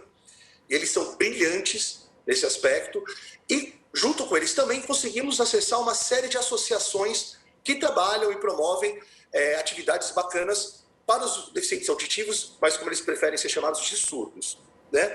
Então, a gente tem uma cota sempre bem grande de ingressos gratuitos para esse pessoal. Nos shows presenciais, além dos ingressos, nós disponibilizamos ônibus executivo gratuito para eles irem e voltarem, porque nós queremos que eles estejam lá compartilhando esse show com as pessoas que escutam, para todo mundo ver que mesmo com essa impossibilidade de escutar, todo mundo é igual, pode curtir o mesmo show da mesma forma. Então, claro, com o Jota Quest não será diferente, todas as músicas do Jota serão automaticamente ali, em tempo real, interpretadas pela Letícia e pelo Maurício, e estarão lá na nossa janelinha, que é bem generosa, inclusive, para todo mundo poder ver e entender a interpretação. E não será diferente, justamente, como eu estava dizendo, nessa live. E nas próximas também. Sempre que tivermos qualquer conteúdo que seja falado, esse conteúdo será traduzido simultaneamente por um dos dois. Muito legal. Vitor Lima, muito obrigado por essa entrevista. A gente vai encerrar, mas eu quero que você deixe o contato tanto da Orquestra Rock e também o serviço aí para fazer um convite para todo mundo que está nos assistindo. Onde procurar o ingresso, onde assistir, como é que faz? Claro, muito legal. Olha, o mais fácil é você buscar a Orquestra Rock nas suas redes sociais. Estão em todas, né? Estamos em todas. É sempre a rede social /Orquestra Rock. Pode ser no Facebook, no YouTube, no Instagram, você vai nos encontrar lá. E tem lá vários posts falando a promoção, e aí que teremos, contando a história desse show, com o link para compra dessa doação, né, para fazer essa doação para o Boldrini, que é no site da Simpla Ingressos. Se também quiser ir lá direto no site da Simpla, você vai achar lá em destaque o show do Jota Quest com Orquestra Rock. E para assistir, na plataforma netshow.me, que também está lá, vai ser direcionado. Isso, vai ser direcionado. Todo mundo que fizer doação vai receber um e-mail automaticamente com todas as instruções. É muito simples, é só clicar e entrar. Mas o principal é entender que você não vai conseguir acessar a transmissão antes de fazer sua doação aí pelo site da Simpla, no evento da Orquestra Rock. Depois de doação feita, eles te ajudam com tudo para você clicar lá rapidinho e acessar a partir das 18 horas desse domingo. E é muito legal e você vai ficar duplamente satisfeito, né? Primeiro por fazer o bem, junto com a Orquestra Rock, a Arte do Bem. Você vai estar lá fazendo bem, uma doação bacana para o Boldrini, que será muito bem recebida e muito bem utilizada. E segundo, vai aproveitar um showzaço com a Orquestra Rock e também com o Jota Quest. Muito legal. Muito obrigado mais uma vez por essa entrevista, Vitor, e sucesso para a Orquestra Rock e para esse projeto que tenha vida longa ao rock, vida longa à Orquestra Rock também, não é assim que fala? Obrigado. Não, muito obrigado. O projeto já passou de uma década aí de existência, a orquestra comemorando 7 anos e, poxa, especial ter esse espaço aí no Cultura Total, poder falar bastante sobre o projeto. E eu tenho certeza que quanto mais a gente conhecer, mais a gente vai se apaixonar por ele. Por isso, espero todo mundo, nesse domingo, ajudando o Boldrini e curtindo esse super show da Orquestra Rock com o Jota Quest. É isso aí, muito bom. E para você que também está querendo curtir mais ainda o fim de semana, eu separei outras dicas para você. Valeu, Vitor. Obrigado. Valeu, gente. Muito obrigado. Ah, bacana demais, um show imperdível, mas agora é hora também de falar do que vem por aí nas plataformas de streaming. A 4ª temporada de Elite estreia nesta sexta-feira com novos alunos no colégio mais elitista da Espanha. Mais que um diretor novo, os 3 filhos dele, sempre acostumados a se dar bem na vida, vão dar o que falar nesta temporada, hein? Elite já está disponível na Netflix. Entre os filmes, Paternidade promete divertir e emocionar ao mesmo tempo. O comediante Kevin Hart interpreta um pai solteiro na difícil tarefa de lidar com a filha. Paternidade estreia nesta sexta-feira, também na Netflix. Outro filme para a família toda é Luca, o mais novo longa-metragem dos estúdios Pixar. A animação conta a história de um garoto e o seu melhor amigo que passam o verão no litoral da Itália. Ah, mas os dois não são crianças comuns, não. Será que eles vão revelar o segredo deles para a galera? Só assistindo para saber, né? Luca estreia nesta sexta na Disney+.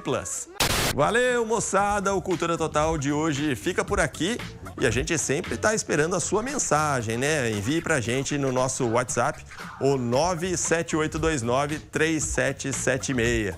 Na próxima semana eu volto com mais dicas e novidades do mundo da cultura para você. Um grande abraço, até lá. Tchau! Para você também, né? Tchau!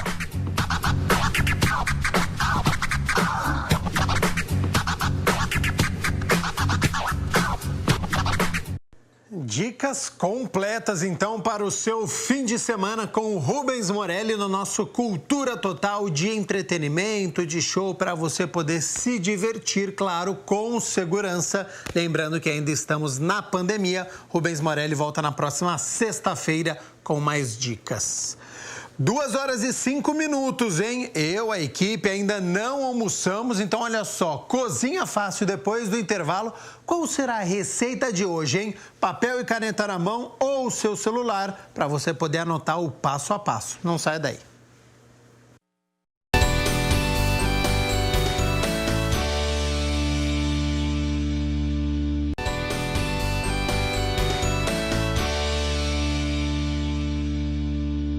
Duas horas e 10 minutos, último bloco do nosso Câmara Total nesta sexta-feira e agora é hora de receita com uma porqueta. Então confira aí modo de preparo e os ingredientes a partir de agora no Cozinha Fácil.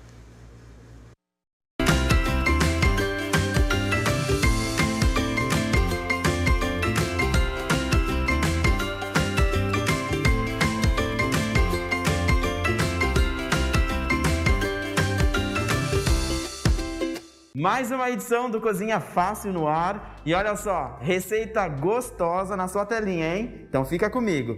O chefe Emerson Donadon já está aqui do meu lado. Chefe, seja bem-vindo em mais uma edição aqui do Cozinha Fácil.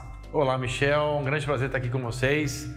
E tá passando mais uma receita, né? Mais uma ideia para dona de casa. Acho que super bacana.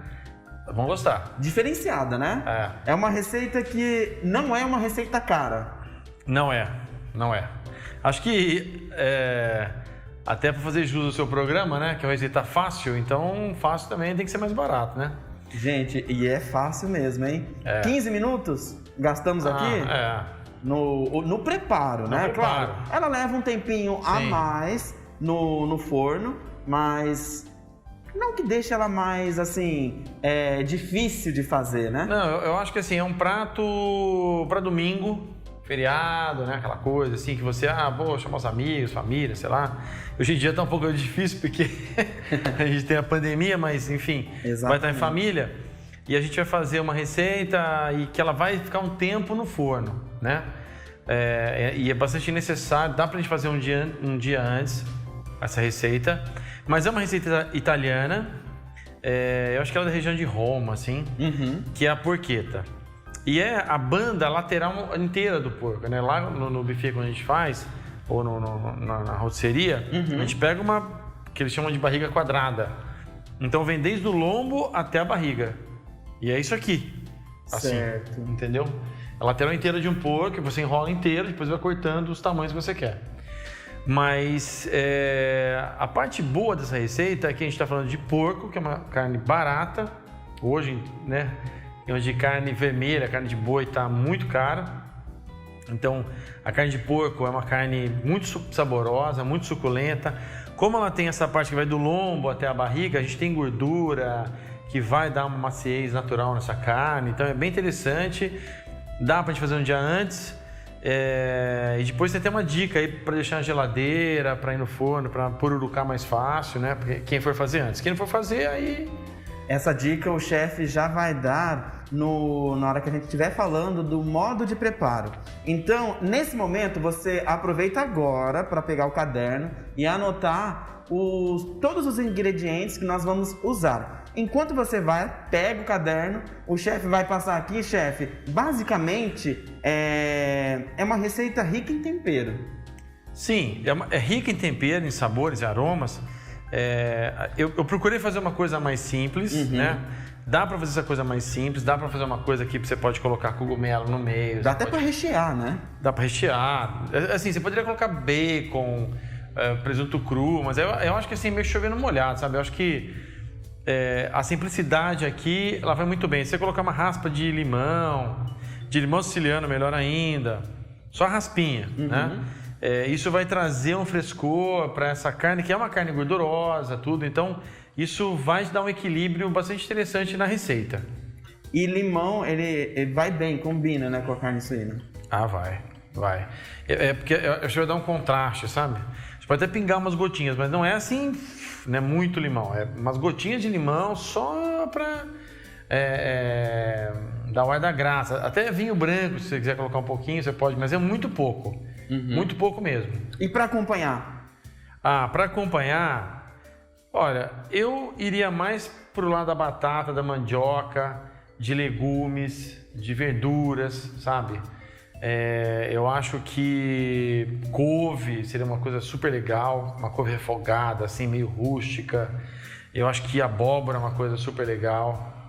Porque, assim, esse aqui é um prato mais seco, né? Então, a gente tem essa coisa mais seca, um purê de batata, de mandioca, de mandioquinha. Tenho certeza que o pessoal de casa já tá ali, ó. Uma cervejinha, então, nossa. O pessoal de casa com certeza vai fazer essa receita, gente, porque não é difícil. Então, aproveita agora para anotar tudo que vai nela. Olha aí. Anote aí. Uma barriga suína, sal e pimenta do reino a gosto, tomilho fresco, alecrim também fresco e barbante para amarrar. Anotou tudo? Chefe, vamos passar agora para o pessoal, então, algumas dicas, né? Nesse modo de preparo. O que o pessoal tem que fazer, né, para ela sair direitinho? A forma de enrolar é difícil? É assim, ó. Você pode, naquela hora que eu enrolo, eu poderia não cortar no meio. Certo. Deixar a barriga do jeito que ela veio. Só tempera, enrola e tal. Não tem problema. Tem gente até que faz aquilo que eles chamam de torresmo de rolo. Que seria, né? Só que assim, seria isso aqui frito. Ah, tá. Aí você corta, então você assa primeiro, faz esse processo. Aí você assa, corta aí 1 ou 2 dedos aí perto lá do barbante e frita. Certo. Espera e frita, sei lá. Vai ficar um torresmo também, né? Eu acho que isso aqui é mais elegante, né? Porque você já tem a carne cozida, ela já foi cozida sem colocar mais óleo ainda e mais temperatura. Eu acho que não precisa disso, mas enfim, né? Eu acho que o importante aqui é que você amarre muito bem essa carne, ela tem que estar firme. E vocês podem dar uma olhada na técnica, onde que eu amarro primeiro as extremidades, depois no meio. Porque se você começar a fazer assim, ela vai crescendo, sabe? Entendi. E aí vai ficar muito difícil para você manter um cilindro reto. Então você também, além dessa dica de começar pelas pontas e o meio, você também acha melhor abrir ela? Eu acho melhor porque você vai ter mais área de contato com o tempero. Até se você não tiver muito tempo, eu não tenho tempo. Pois então você não tem tempo de marinar a carne. Então abre inteira, tempera inteiro e aí já colocou a carne de porco, ela vai pegar rápido o tempero. Então enrolou e já era. Agora, se você for fazer um dia antes, aí eu posso falar da geladeira? O importante aqui que a gente quer fazer é o quê? É secar a pele. E pra gente secar a pele, todo artifício que a gente puder usar é bom. Então uma das dicas é o quê? Vamos dizer que você acabou de fazer e você vai fazer amanhã pro almoço. Então eu fiz hoje à noite, hoje à tarde, sei lá. Aí eu vou pegar essa peça, eu vou tomar cuidado para não colocar sal nas extremidades que já estão temperadas. E eu vou encher de sal a pele. Mas encher de sal refinado mesmo. Tem que ficar branquinho. Branquinho de sal. Assim, isso aqui, assim, de um dedo de sal, se der. Porque esse sal, aí depois, muito sequinho, sabe? Não pode ficar, de preferência, em cima de uma gradinha, alguma coisa assim. E deixa na geladeira. Com isso, a pele vai ficar mais ressecada. E com isso, ela vai ficar mais favorável a pururucar. Olha só, entendeu? Essa dica, hein? Aí no dia que você vai colocar no forno, você vai raspar isso, passa pano, papel, sei lá, para tirar todo esse sal, uma escovinha, tudo. Tira bem o sal e aí vai pro forno, normal. Só que a hora que você for pururucar, ela vai estar mais sequinha aí, a pele. Chefe, antes de chamar aqui o modo de preparo para o pessoal de casa, eu quero saber o seguinte: por que é que a gente não faz no papel alumínio? Aqui a nossa receita não tem papel alumínio. Não, por que a gente não faz papel alumínio? Porque é o seguinte, a gente quer que essa pele seque. E se a gente colocar papel alumínio, a pele não vai secar, né? A pele vai ficar umedecida por aquela umidade que vai sair da carne. Que no forno normal ele vai estar evaporando e pro forno vai sumir. Se a gente colocar papel alumínio ou qualquer coisa fechada, essa pele não vai secar, ela vai, pelo contrário, ela vai se hidratar e a hora que a gente quiser pururucar não vai conseguir. Então olha só, tá explicado, né? Agora existe uma outra coisa que faz muito na Europa, que não é pururucar, que o pururucar aqui é uma coisa meio caipira, que a gente gosta de fazer e tal. Mas eles gostam de vitrificar. Então, assim, a pele ela fica quebradiça, mas eu prefiro pururucado, fica muito mais legal. Já é do gosto do brasileiro. Sim. É do nosso gosto. Vem torresminha, tudo, né? Então, olha só, já que você pegou todas essas dicas, aproveite bem e agora é só acompanhar aí como é que faz o modo de preparo. A primeira coisa que você vai fazer é abrir a peça. Cuidado para não furar o couro.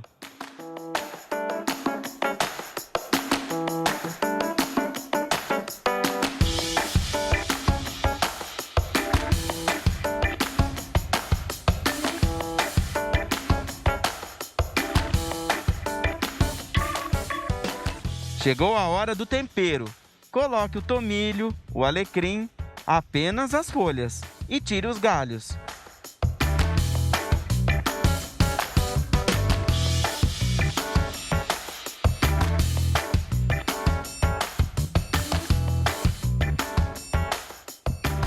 Feito isso, você vai enrolar a barriga e amarrar com barbante bem apertado.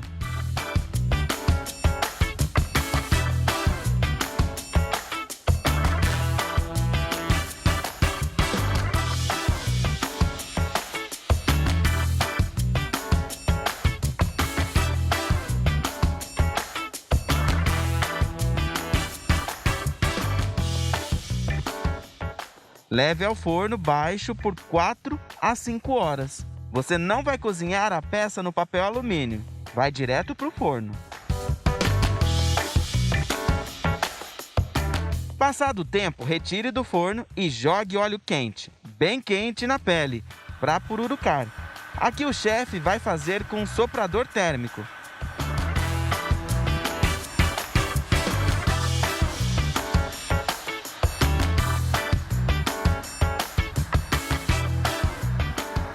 Mas em casa você pode fazer com óleo quente que dá certo.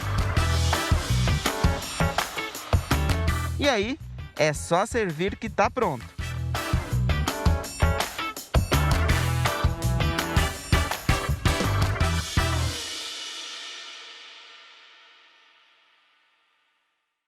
Receita pronta, finalizada. Nosso prato tá aqui ao meu lado, né?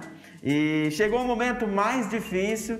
E agora, não dá para experimentar de máscara, eu vou tirar a máscara. Lembrando que nós seguimos todos os protocolos aqui de higienização, distanciamento. E enquanto eu experimento, chefe, e aí? Pessoal de casa que gostou da receita e quer acompanhar o seu trabalho, né? E, não quero fazer não, achei, né, que eu prefiro experimentar do chefe, né? E aí, como é que faz? Vamos lá. Bom, esse prato a gente tem no Cachorro Magro, que é meu novo negócio, aí, além do buffet que eu tenho, que é a Amaô Gastronomia. Quem quiser entrar aí na rede social, Amaô Gastronomia. E a minha rotisserie, que é o Cachorro Magro, a gente tem a porqueta, a gente tem costela de colher, inclusive vem até uma colher junto, porque a gente fala, come de colher, porque não precisa de garfo, de faca, nada. E tem outros pratos, tem parmegiana, tem estrogonofe, uma receita de acordo com o que se faz na Rússia, que não vai ketchup, até porque, né, falar receita russa com ketchup americano não dá, né? Não dá. É loucura. Então a gente tenta seguir bem à risca aquilo que está na memória afetiva das pessoas para tentar trazer o máximo de sabor e experiência. Olha, gente, muito bom. É bom, né? O pessoal tem que fazer. Tem que fazer. Tem que fazer. Uma cervejinha, então, vai que vai. Acompanha, né? Não é? Chefe, o pessoal de casa tem que fazer. É delicioso. Úmido, né? Sim. Não é ressecado. Não. Você consegue sentir o sabor. Pimenta do reino que nós usamos. Sim. O sal. Ó, tá assim. E por aqui essa parte do corinho, né? Que nós fizemos com uma técnica aí, um equipamento que você usa. Mas dá pra fazer com óleo quente, né? Sim, a gente pode fazer com óleo quente, tranquilo. Perfeito. Bem quente, saindo fumaça. Chefe, quero agradecer a participação aqui no Cozinha Fácil. Lembrando você aí de casa que o chefe já esteve aqui num outro Cozinha Fácil ensinando uma outra receita também deliciosa. Então, se você perdeu, é só entrar no YouTube. Nós temos lá a playlist do Cozinha Fácil e procurar por essa receita do chefe Emerson Donadon. Combinado? Chefe, valeu. Sempre que tiver receitas gostosas como essa, é só ligar pra gente que a gente volta. Valeu, vai ser um grande prazer. Valeu, que olha, acho que divido com o pessoal aqui, a nossa Não sei, nossa depende. equipe. Se eles forem bonzinhos, sim, né? Então tá, então vamos encerrar por aqui. Gente, valeu, tchau, tchau.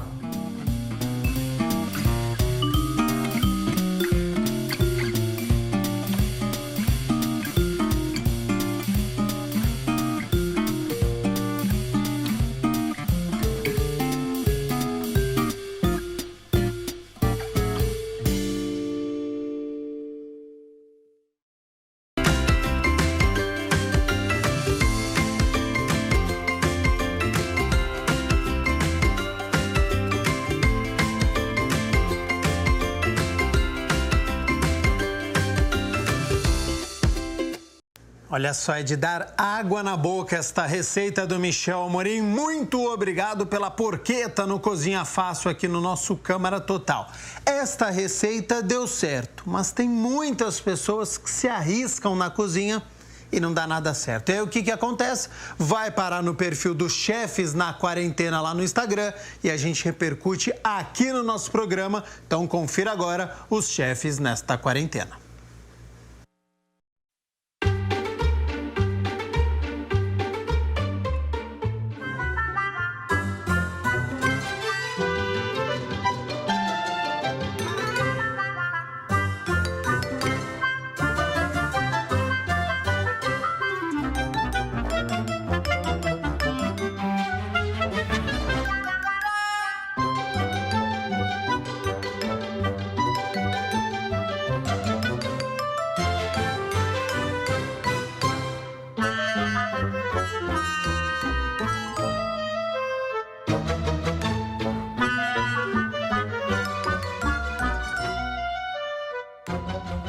Le scuole tempiono, le vittongette e le giuntole, oppa, le cisolette, un po' le scuole tempiono, le vittongette e le giuntole, oppa.